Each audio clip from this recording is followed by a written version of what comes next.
Assistent drunter stellen? Wissen wir. Komm nur mal in mein Alter. Oh, ich arbeite dran. Das ist ja, dann reißt aber nicht zu dumme Sprüche oder so. Okay, we'll come back to another exciting session about distributed systems. This session will be a bit packed. As you have noticed, we have extended the time for the panel, which I guess was worth it. So otherwise we just would have listened to the panelists, which was great. But so we had the chance to listen to the audience as well, which was even greater. And as a result, we had two talks actually, one by Lukas Epple, who's standing there waiting to give his talk and my presentation, and we simply decided to merge. And merging two 1 hour talks into 1 hour is a hard thing to do, so we decided actually to give Lukas all the time he needs. He says he does not need a full hour.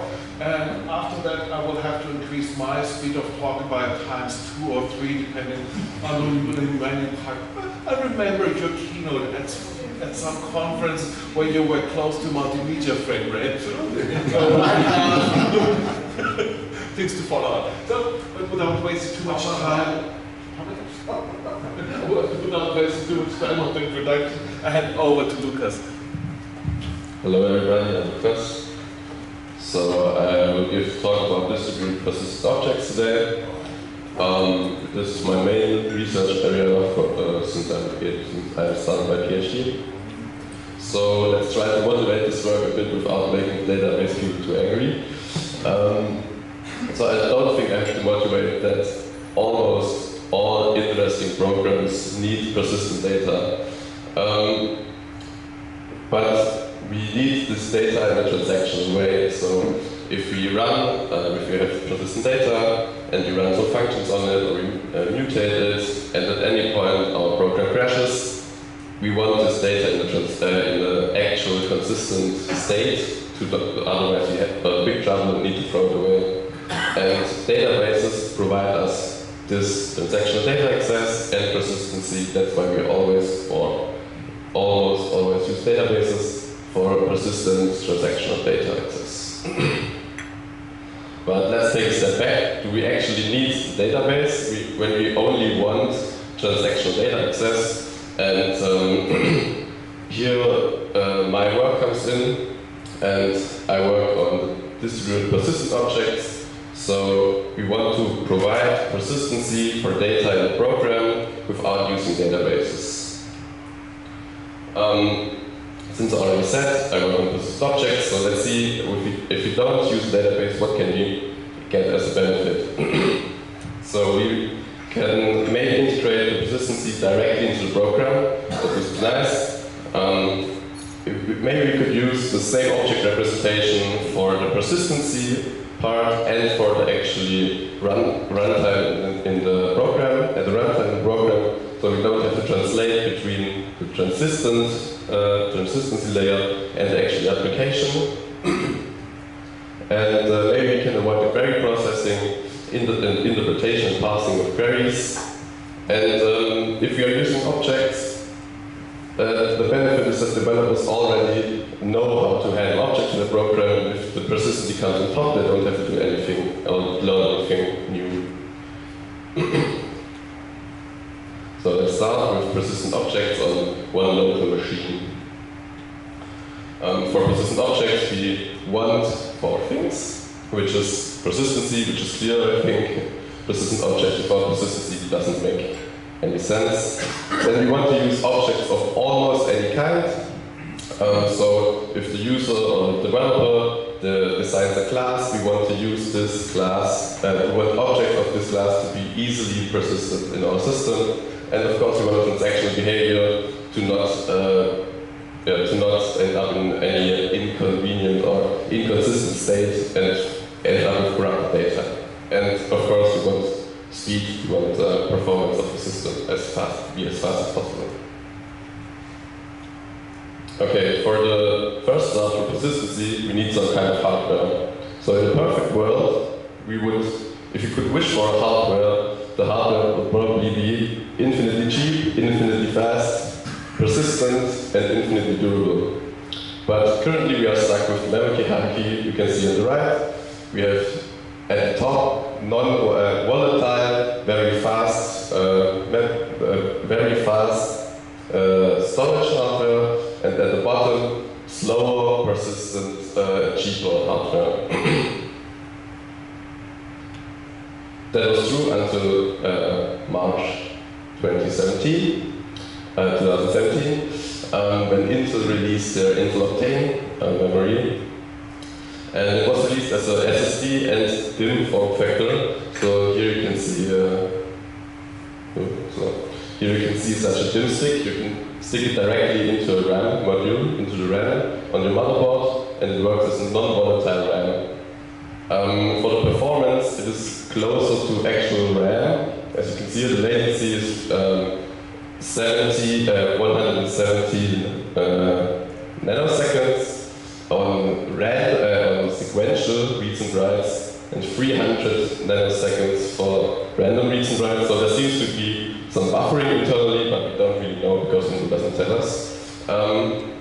And DRAM gives us 80 nanoseconds latency, whereas modern NVMe SSDs gives us 60 microseconds. So we are much faster for latency. Also here for the bandwidth, SSDs only give us about 200 megabytes per second, whereas DRAM on our system gave us 5.6 gigabytes per second, and the Intel Optane gave us 1.4 gigabytes per second. This random write performance. For the durability, DRAM of course is infinitely durable. You cannot, or you can hardly damage it by writing to it.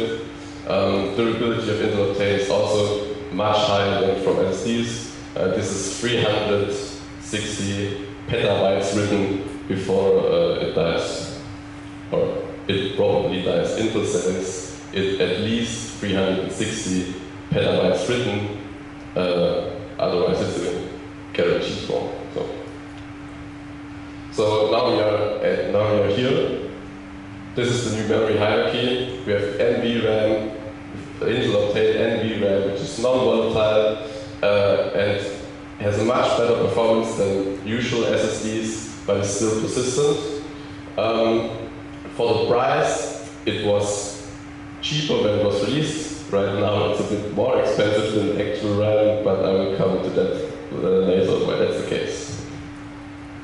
So I will now give a short introduction how this memory actually works, or how it works, how we think it works, because Intel actually does not tell us what they are doing, and all of this part now in the presentation is inferred from old research from Intel they told us about, from patents they filled in, and so on. So Intel has memory cells, you can see here, and they are filled with some kind of material which can be in one of two states. It can be in an orderly state, represented here, and in the chaotic state. The orderly state is some kind of crystalline structure, while the chaotic state is just something else. So, and in order to write and read from this, we need a way to transform, to come from the orderly state to the chaotic state, and back from the chaotic state to the orderly state of the material, so we can switch a 0 to 1 and a 1 to a 0. How this works is, when we come from the chaotic state, we apply for a long amount of time, or the longest relative here, for a long amount of time, a small amount of voltage, and this restructures the elements in the memory cell to go back to the orderly state. The other way around works like this. For a very short amount of time, we apply a high amount of voltage to memory cells, and this kind of shocks the material in the memory cell, and the orderly state is default to a chaotic state. In order to read from such a memory cell, we apply a small amount of voltage for a small amount of time to not disturb the states of the memory cell, and then the voltage given, and we measure the resistance of the actual material, and both of those states of the material have different resistance, and that's how we can infer in which state the memory cell is, and therefore we can assign a 0 or 1 to it. We actually don't know if the chaotic state is a 0 or 1, but you get the idea. Yeah. So okay, we now have, so it seems that we have some kind of this magic memory we wish for. It's performance-wise close to RAM, it's durable, it's bandwidth, the bandwidth is also almost as high as DRAM, or at least comparable. But it's really that's not that simple. So there are some problems. We still want to write transactionally to data in VRAM, but Intel Optane already guarantees us atomic writes for 8 bytes, so that's not really what we want. And working with the persistent storage is not really trivial. I will give some examples about that now. So suppose we have a struct A with 3 members, A, B, and C, all of the type int. We can allocate, NV allocate is now a made-up function to allocate memory on the NVRAM instead of the DRAM. It doesn't really exist, but it's not that much more complicated to allocate on an NVRAM. But then we have the struct A allocated in the NVRAM, it lies flat in there, there's no problem. If you now have a struct B, on the other hand, which has a vector of int as a member, we allocate memory on the NVRAM for such a struct B. Now we have a member F, which is a vector, and this vector allocates data by itself and allocates on DRAM. So now we have a pointer to a struct B, and this struct has a pointer which points into DRAM. If now our program crashes at any point, and we can reconstruct struct B from the NVRAM, but the pointer in F points to DRAM, and we now are in an inconsistent data state. So this breaks the whole transactional model here, because if we break at any point and the DRAM gets nullified, the pointer points to a memory region which just contains trash. Another problem is if we want to do such a thing with a struct A, we want to assign 5 to one member and 6 to another, and if our program crashes between lines 8 and 9, we are also in an inconsistent state. We did not execute those 2 lines transactionally, but only line 8 was executed, and that's also in an inconsistent state. So it seems that we need some software support for this. And actually Intel provides some libraries for this. There's libpmem, which is very low level. There's libpmem object, which is a C library. It provides transactional behavior and data access with undo logs. And then there is libpmem object, CPP, which is a C++ wrapper. It also provides transactional behavior with undo logs, but on top it also provides a lot of data structures like vectors, strings, small pointers, heaps, queues, everything you can think of. And those data structures have the property that that all the methods of the data structures are actually implemented in a transactional way. That's really nice, but it violates some of the requirements we made earlier. We want an easy translation between persistent and volatile objects, but that's not the case anymore. If we are forced to use all the data structures from the Intel library, then we have to translate between runtime and persistent objects again, and we do not want that. And also there's another problem, which is a pretty big one, and that's that Intel Optane was discontinued in 2022. So Intel does not produce or research this kind of memory technology anymore. So it's maybe not the best idea to continue using the library. We want maybe something technology independent to be future-proof if there is a new NVRAM technology which maybe does not provide this 8-byte atomic write functionality. So let's see what we can do. What do we actually want? We want persistent storage, of course. And now we are using memory map files, because you think, okay, when using memory map files, in the end you just get a pointer and a length. And you can do this everywhere. You can even if it's not a good idea, to use memory map files for this kind of technology on a non-NVRAM, but on a normal SSD. It still works, it's much slower, but yeah, you can still test the whole setup and the whole system on a system which does not actually provide NVRAM. And when switching from an NVRAM system to a non-NVRAM system with this, you just have to change the msync call. So it's just one line of code you need to change to actually to actually run this whole system on a non-NVRAM system. But it's of course much slower. Okay, then we want the easy translation between volatile and persistent data structures. And because we have this easy translation between volatile and persistent data structures, we can actually just have an object cache which holds all of the objects or some of the objects in RAM to provide really fast read access to this stuff. And of course, we need the transaction rights at the end. So this is the rough architecture. In RAM, we have the object cache. They point to the same object in the persistence manager where it's stored in the NVRAM, and we can go from the persistence manager to the object cache representation, and from the RAM to the persistent representation of the object. So how can you get a transaction-like execution? So given this initial memory layout, we have a header so this is the NVRAM. We have an OK bit and a version. Actually, there's much more, but for the sake of the argument here, we only need the OK bit and the version, and then the object representation flattened out here in the NVRAM.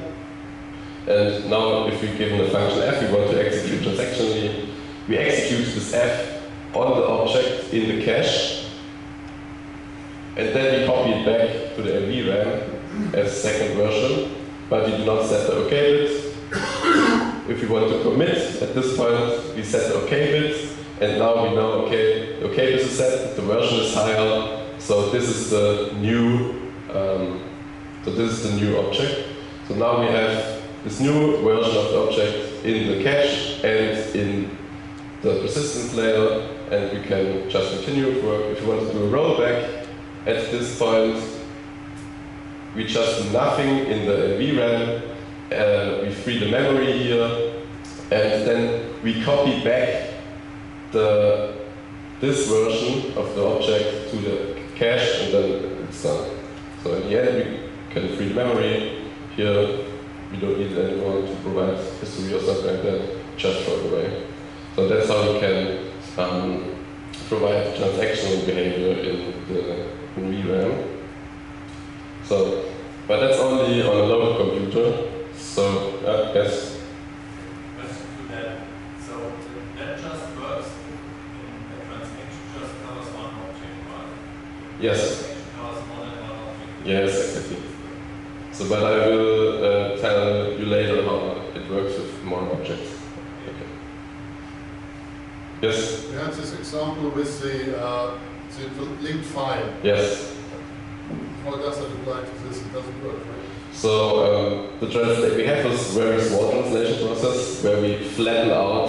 You have to serialize. Yeah, you have to serialize. But you can actually use the internal, since you're not writing to like the vectors of it, you do not push back into the actual object. It's just read only in the persistent and VRAM. So you can flatten out the pointers. Like if there's a pointer, you can just append it to the object itself.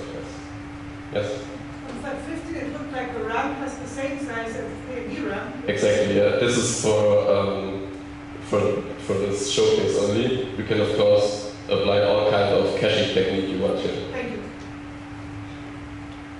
Okay, oh, sorry. So until now we only covered how we can perform.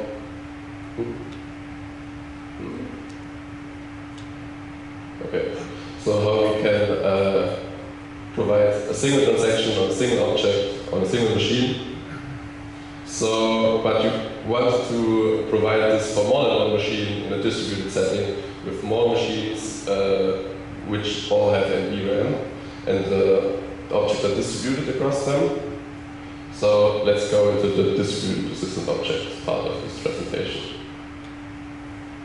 So this is the setup I will use for this content presentation. We have two nodes, N1 and N2. Of course there could be more, but for the sake of the argument, we only use two here. And they have objects A to D and E to H. Yes. So but now we have some new challenges. We need a way to reference non-local objects. We need a way to reference objects on another machine. That's actually pretty easy.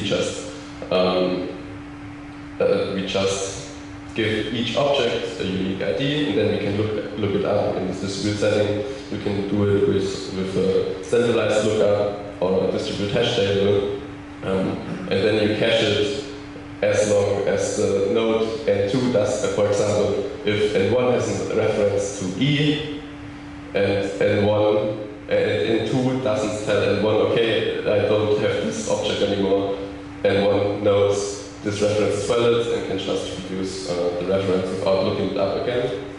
Then the second part, we need a way to select subsets of all objects based on properties. For example, something like, give me all users with the name Christian, and then I want this subset of all the users of all objects with the field Christian. We want to query for single objects. That's pretty easy. That's just querying for subsets of the set one. So that's the same problem, almost. And then we want a way to execute transactions on all of those objects. So in such a way that they commit on all objects, or they roll back on all objects, and in a sequential consistent way. So for the subset selection, we choose the basic concept of lazy iterators and higher order functions. So for example, Scala provides this. You will filter, map, and forward left. With the filter and map, you can filter out elements you do not want in your view. With map, you can transform the elements of the view you had before into new objects to actually perform a bit more filters on them or something like that. But I will have an example later how it works. The forward left operation is an operation which iterates through the collection and then calculates on each element some kind of final result, and this example would be the maximum. And it starts with 0, and then it performs the maximum function on 0, the first element, the result of that on then the maximum of the result of the first maximum call with the second element, and so on. And in the end, you have a single result. So this is so prominent that even C++20 introduces this kind of concept. C++20 introduced the views with filter and transform. Transform is another name for map. And with C++23 we have forward left, which does exactly that. And the observation here is that nothing really prevents us from using this in a distributed setup. MapReduce does this, and it's in a distributed setup. So we use this pattern to actually use it in our system to select subsets and then perform transactions and information extraction with the reduce function from the objects. So what we provide is the three functions, map, filter, and lm. What they do, I will explain it slide explains it. And then we perform actions, which is the reduce, which is read only, but you can collect information from the system, or transact, which actually writes to the single objects, and you can modify them with this function. So suppose you have n1 and n2, and they have integer values, ln 5, 20, and 100. And we now want to search, or we want a subset of all numbers where the string representation has exactly 2 characters. We perform the few, we start with a few of integers, which is the whole, which are all objects. Then we perform a map with .string function. We get the string representation of the original objects. Then we filter out all elements where the string representation is not of length 2. And in the end, the .element function gives us back the original references, original elements, gives us back the original elements of the maps. So in this case, this would be 11 and 20. So now let's see how the 2 actions actually work, the transact and the reduce.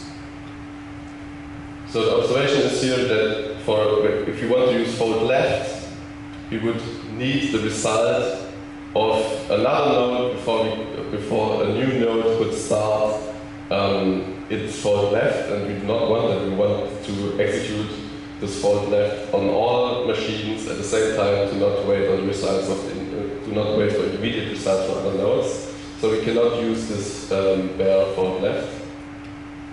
And the idea is all nodes execute their fold left method, create an intermediate result, and in the end we give it to a combinator function which combines all of the results to give us one end result. So we slightly modified the type signature. We still have the initial element, the operation, which performs the fold left, and then we also need the passive combination function which combines different end results to one single end result. And this does not only allow parallelization across the nodes, but on the node itself. For example, one node can split its elements in 4 parts. They all perform fold left, and in the end they combine the results to one end result. Yes? When you go one slide back, does it actually change the object where you have the 2 nodes with the 4 objects, one back? Yeah. Does it now change? Is object 5 still there? Yes. It's still there. So it's a view. Yeah, exactly. It's a view. At some point. Yeah, you are not allowed to mutate the object or to move it anywhere. It's a view, and it's also lazy evaluated. Okay, so when you remove somehow the view, 5 and 100 are there. Yes. But within the view, they are not anymore. Exactly. Yes. Yeah. It's just a subset selection of all objects. So this would be that's how such a view would look like. For our example, we have a view of integers. We need to call create. Then we map those integers to strings. We filter out all strings which do not have a length of 2. Then we call .element to get the original integers back, and then we call the reduce function starting with initial accumulator of 0 for the left function is the max, and the combination function for the maximum is also the maximum. And in the end, we need to call it .build, but that's just our builder pattern. Okay, so now we have a way to select subsets of objects and to extract results, or to extract insights of those objects in a read-only way. But we need a way to mutate those objects in a transactional way, and we only know that for one element right now, but you want it for more than one element in a sequential, consistent way. And right now, if you look at this example, for example, you have a transaction, a mutated transaction. T1 and T2, and those transactions want to get executed. T1 is sent to this one to be executed on the object B and the object E. And now, if you both nodes have the problem that they do not know which transaction to execute at first, so we have this kind of problem. For example, if N1 was the initiator of transaction 1 and N2 was the initiator of transaction 2, naturally N1 would see transaction 1 at first, N2 would see transaction 2 at first, and then you end up in an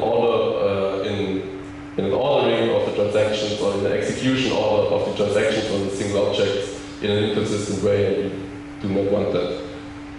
So the solution to that is actually, we know about it. So the solution to that is that we build a tree, given all the nodes, we build a tree which is statically redefined at compile time, and then every transaction is sent to the lowest common parent of all objects involved in this transaction.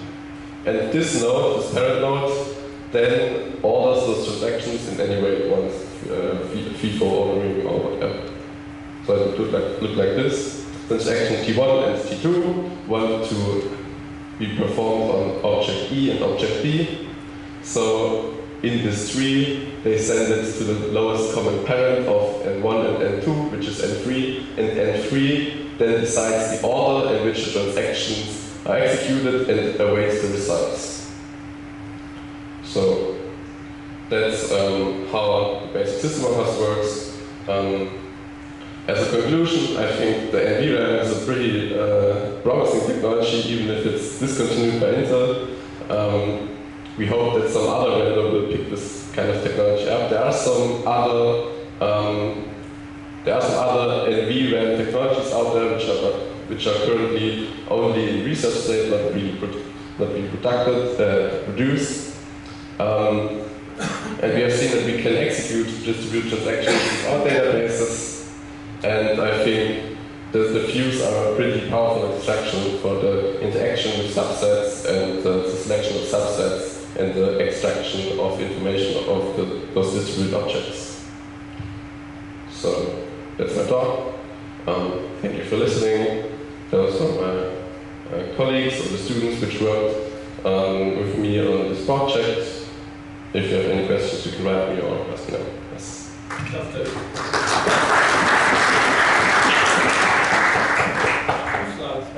One more. So that one with the two transactions.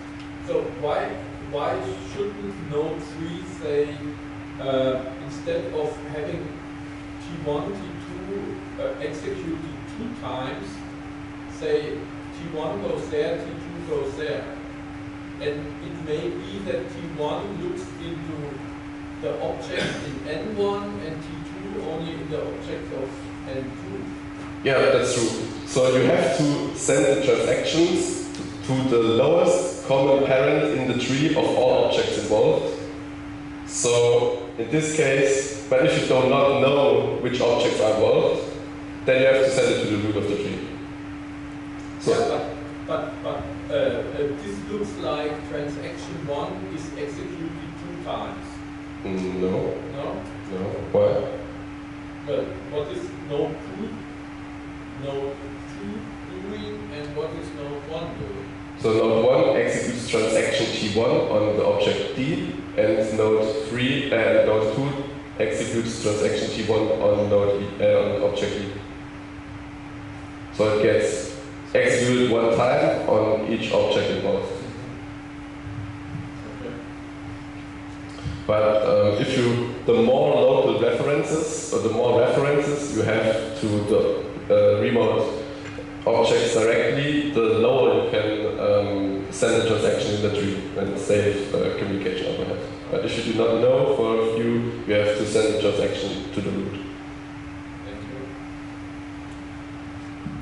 I guess this is now my try to take over and fit 60 minutes or 50